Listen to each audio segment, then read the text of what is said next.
This video reviews ASA citation style, which is similar to MLA or APA, but it is the formatting style that we will use in this course when we cite references. Now, generally, you will need to cite a reference within your text, and so it is called an in-text or parenthetical citation. And you generally will use these when you are paraphrasing a source or quoting one. So we will begin by reviewing the proper way to cite a source after a paraphrase. So following my sentence that is paraphrased, I will put an open parenthesis, the author's last name, with a space, and then the year that the source was actually published. And then I will close my parenthesis. Now, please note that the citation is part of the sentence. So your sentence punctuation must go after the citation. So to end my sentence, I would put the period after the closed parenthesis. So let's do an example. Using the text, Think Social Problems, the author's last name is Carl. So for that text, we would put open parenthesis, the last name, Carl, the year that that textbook was published, which is 2013. Then we'll close the parenthesis and put our period after the citation. If we were going to use a marriage and family text, and let's say, for example, we use the one by Cicombe, you would do the same thing. You would put an open parenthesis. You would put an S-E-C-C-O-M-B-E, which is her last name, Cicombe. And that textbook was published in 2012. And then we'll close the parenthesis and put a period. In some instances, you may use a source that has more than one author. So we follow the same format. The only difference is after the last name, you will put et al., which stands for and others. So there's a text that we use in the Introduction to Sociology course, and that textbook, the first author, the last name is Kearns. So we'll put the author's last name, and then there are many other authors for this publication. So after that, we'll put a comma, and we'll put the words et. Right after the comma, there's a space, and we put et, which is et. There's another space, and we put al, which is al, and then there is a period, because there's many others, and then it will end.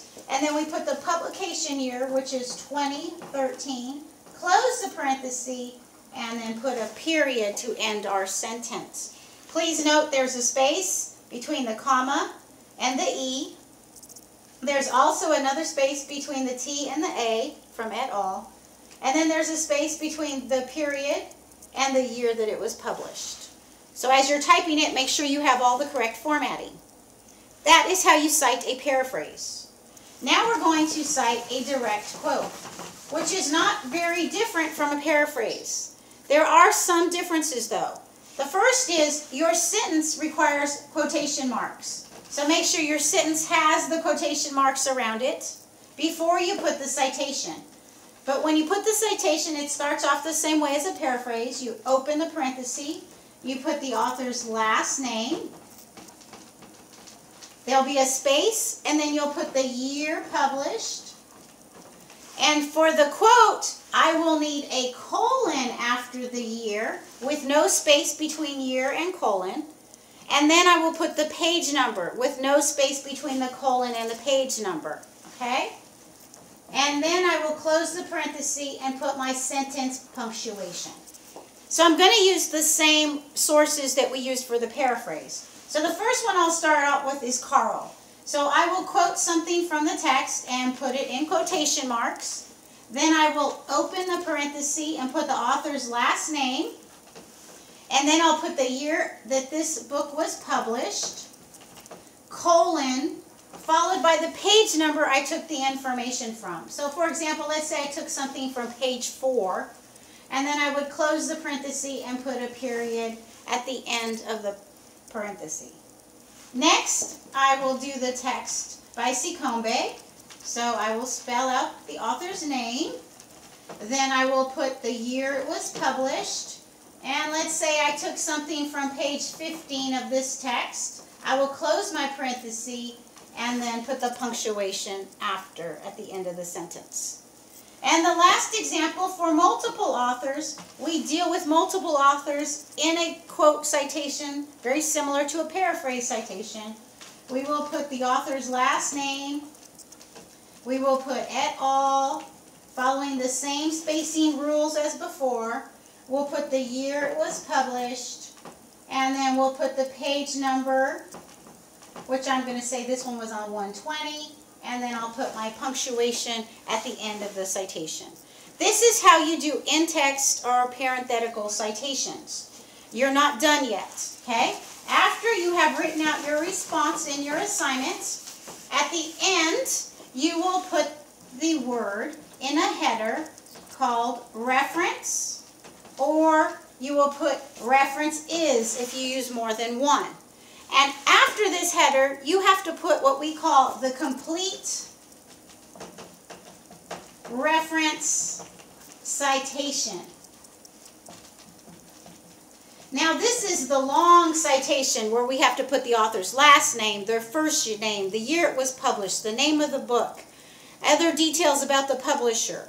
To make it easy on you, go and visit your course syllabus.